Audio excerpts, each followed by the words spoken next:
I've been trying to get a 2-second 2x2 average since my first competition.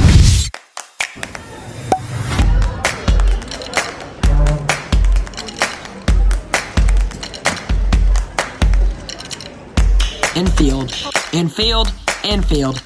Now 6 competitions later, I still haven't gotten this average and I failed every single time. But that's gonna change starting now.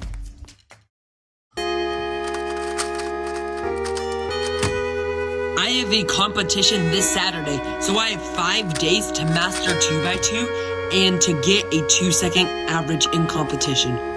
So there's no time to waste. My training starts now. Okay, so we are gonna start the day off with a quick warm-up average of 5. Let's go. That was really good.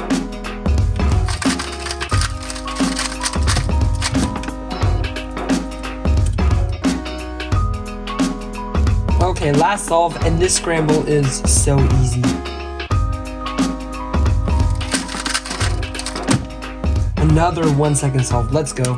265 average of 5, which I would say is pretty good. Really quick, let me just give you some context for what method I use for 2x2. I use a method called the EG method, which means that I could solve the 2x2 with only 2 steps. The first step is to solve one side, like this. It doesn't have to be a layer, it just needs to be a side. Then I could do one algorithm to solve the rest. The EG method has 3 different subsets: CLL, EG1, and EG2. For CLL, you just have to solve a layer, and then you could do one algorithm to solve the rest. For EG1, all you have to do is solve a side and have a bar. And what you do is you hold the bar in the back, and then you do one algorithm to solve the rest. For EG2, it's when you have a solved side and no bar anywhere. And you do either an anti-CLL algorithm or a EG2 algorithm. Each of these subsets have 40 algorithms, but let me talk a little bit more about that.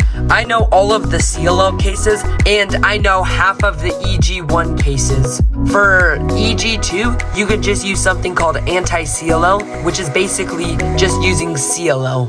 So basically, I already know it. So what I need to do is I need to finish learning the EG1 cases, which there is a ton left for me to learn. So let's just start learning those right now. This is my learning technique. So I'm on jperm.net right here, and all the cases that I know are down here in the green. That means I've mastered them and I don't have to practice them anymore. All the cases I'm currently learning are up here. And whenever I learn a new case, I will just click on it. It will turn yellow. Click on it twice, it's green, which means it's perfect. And this means I don't know it. Once I choose which algorithms to learn, I come over here to jperm's tutorial. And it teaches me the algorithm, because it's better to watch a video for me.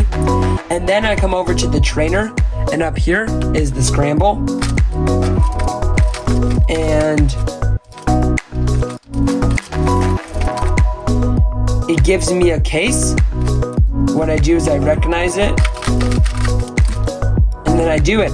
And that helps me learn all of the algorithms. So we're just gonna turn on a time lapse, and I'll just show you some of the algorithms I learned. So I just practiced all my cases I learned from a couple days ago. So let me just come over here and let's go. We can check off all these cases. Now let's just refresh the app. So what I want to do right now is I'm going to learn all the U cases. The U cases are when you have a bar right here and a bar right here. And basically how you recognize is you compare these colors to these colors. So for this case, these 2 colors are opposites and these 2 colors are the same. So this algorithm just goes like this. And yeah, that's basically the U cases. So I know 1 out of 6 cases right now. I'm gonna go learn the other 5 right now.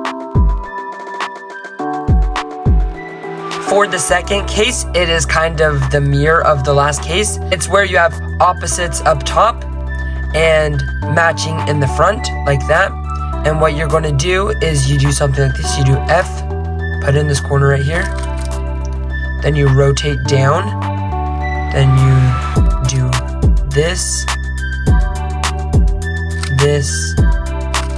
that. Yeah, that's a super weird case. Hopefully I'll never have to do it.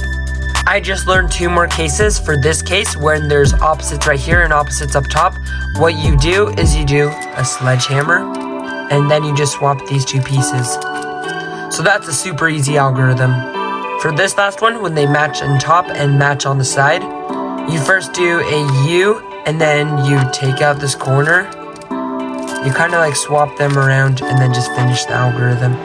I now have 2 more cases left to learn, but I'm just going to practice these 4 cases so I don't forget them. Okay, on to the last 2 cases, and once I learn these 2, I'll know all of the U cases. For this case right here, when you have these 2 matching, what you do is you do double inverse sexy move, and then do F, and then you just sledgehammer this last piece. And for the last case, it is just the left-handed version of that, so these 2 corners match. So you do the same thing, double left-hand inverse sexy, F, and then sledgehammer. Okay, now that I have all the cases memorized and learned, my final goal is to get a solve using one of these cases. So, let's go. Okay, this is my second solve so far, and I can already see from inspection that I have one of my cases. So, I just hope that I don't mess it up, so let's just go.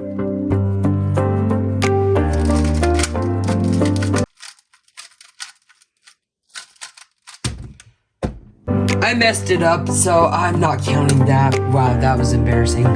Okay, I just got one of the cases again. I can see it in inspection, so hopefully I don't mess it up this time. Yes, let's go. Woo, we did it. Let's go, day 1 complete. We finished the U cases. So I'm gonna just do a lot of solves off camera, and I will see you guys tomorrow. Thank you guys for tuning in. Yeah, see you guys day 2. Peace out.